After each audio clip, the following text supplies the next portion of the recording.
This is how to replace the two filters in the Frigidaire FGMV175QFA microwave. There are two filters underneath. These trap grease. As you can see, this is the new filter, and over there is the old filter.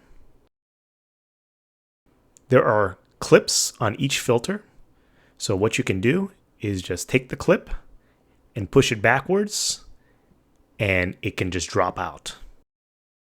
Once you're finished with that, you can take the new filter in and start in the back with the clip towards you and the clip facing towards the floor.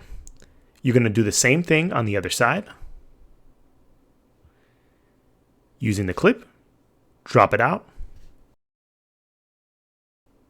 Take the new one, start in the back, push it in, and have the clip in the same orientation as the previous one. And that's it. I will leave a link in the description below.